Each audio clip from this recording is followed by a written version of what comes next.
that, and it would be an interesting read. So I've got, some information I didn't have before, and I'll review it and look it over. And so thanks. And if it changes my life, I'll thank you again. And if it just gives me ammo to point out another thing that I don't believe, then I'll still thank you because it's more information. Yeah. So what have you got? Well, what I said I want to talk about is salvation, and I would still like to hit on that if we can get to it, but I don't know if we will or not. One of the things that I did this week was I went camping in Canyon, Mm-hmm. and I've done that before, like in different canyons, and it was just interesting to me how you're driving through, and everybody I think is familiar with the idea of like the desert and the mesas and how they have these layers and layers of color. So you'll see Yeah. these, there's hardly any plants, and what plants there are, they're very hardy kind of green plants. I mean, the desert can flower, but that's particular seasons, and so most of the color that you see is actually in the rocks that are red and purple and white, and I mean, there's just these layers upon layers Mm-hmm. of different rock layers. And it was really interesting because this particular canyon was Paladura up in the Panhandle area of Texas, and they have like educational and museum sections that you can go into, like buildings. Right. And one of the things they show are the breakdown of the layers and the years, like how many billion years, was this laid down, and what kind of rock is this? And they also had a section on the animals that used to live there that have since become extinct. Some of them are modern extinctions, and some of them are, and I don't know if I should call it an extinction. It's like a localized extinction, I should say. Like these are animals that are alive in other areas that have died in the canyon. But there's also some animals that you would not find anymore on the planet that were, that they found fossil remains in the canyon. Mm-hmm. And what's interesting to me is that they have in this particular canyon several pretty heavy water crossings where if you get a good rain, you will have trouble driving across. I mean, the water can get up to 5 feet high, and that's kind of where their measuring devices kind of peter out at like 5 feet. But when you go and you look down the rivers, like as you're doing the crossing, you can see that it has cut down deeper. Like there's smaller cuts where the river has gone down, and there's more layers along these minor grooves where the smaller rivers have cut, so that you have this visual that the river continues to cut into this rock even today, and that it continues to change. Like you'll see erosion, and they have rock slides where the dirt continues to erode due to rain, and just the idea that this, I guess the conversion of the land is a continuous thing. It's continually Right. changing. It's not like, here it is, here's how it was. You just have this constant change where it's always evolving into something else, where it's being carved out further or carved out differently. And you can see how long it takes to carve particular areas just by the water that we have today that continues to carve. I mean, Right. it's still happening. This isn't something that happened. It's something that's happening. And then the other thing that was interesting about the trip that I think related was you get to see at night the Milky Way, which is not something that you get to see anywhere that you live. So if you're out where there's not a lot of unnatural light, you get to see the Milky Way, which is the arm of one of the arms of our galaxy. And I remember when Hubble went up and we saw images from the Hubble, and they showed how you'd look at a patch of sky and there'd be all these stars, and then they would zoom in and you could see that those stars were actually galaxies. And Yes. that what looked like a star was a whole other galaxy full of stars, but it was just our distance that made it look like a single point of light.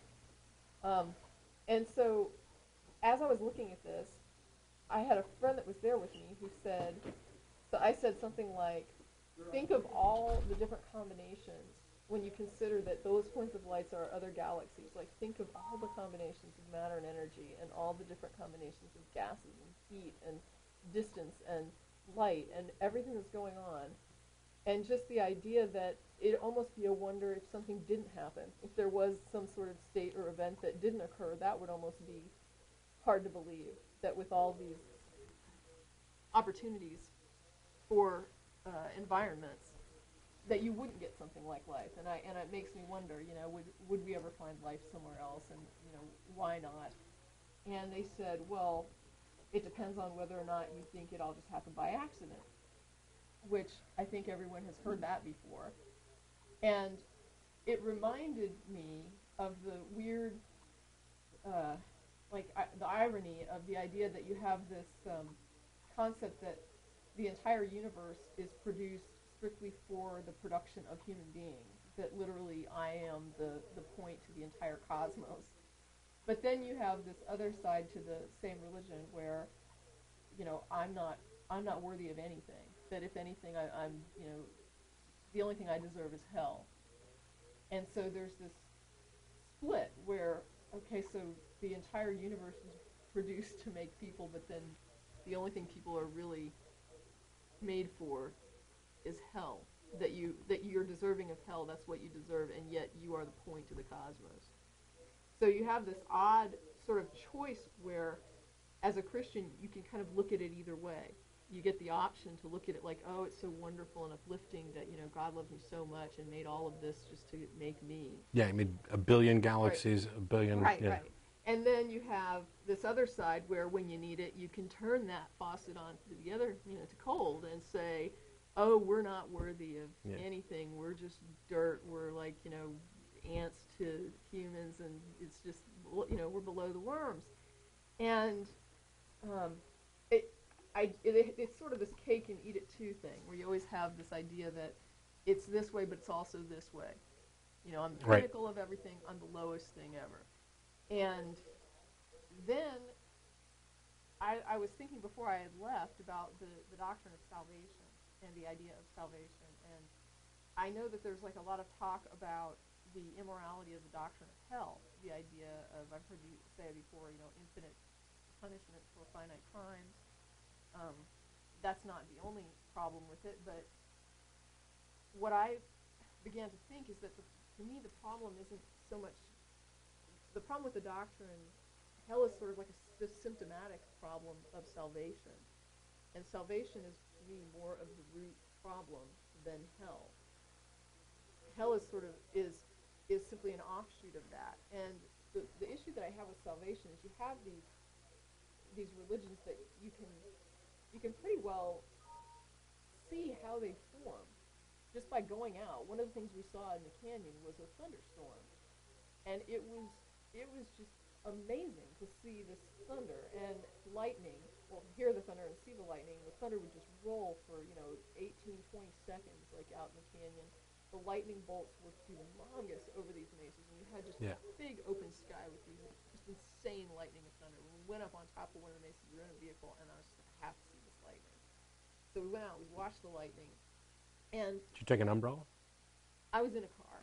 We were in a car. We were just standing up there. Yeah, I brought my golf clubs. We were taking. But the idea is, as I'm watching it, I'm thinking to myself, I absolutely can understand somebody saying, I have no idea what this is, and then telling their kid, that's Zeus is up there hurling thunderbolts, and I'm looking at Orion's belt, up in the sky, on nights when it wasn't cloudy, and I'm saying, there's Orion, and he's running, and you've got the different constellations and the stories that go with those constellations. And you have this whole idea of the mythology where you've got this layer of gods, and then you've got the layer of the half-gods, and then you've got the humans, and there's some humans that excel and the gods favor them, and then you've got like some humans that, get too prideful and they go and whatever steal fire and get punished for that. Or it seems like one of the few things you could do wrong as a human being in Greek mythology was to presume to godhood.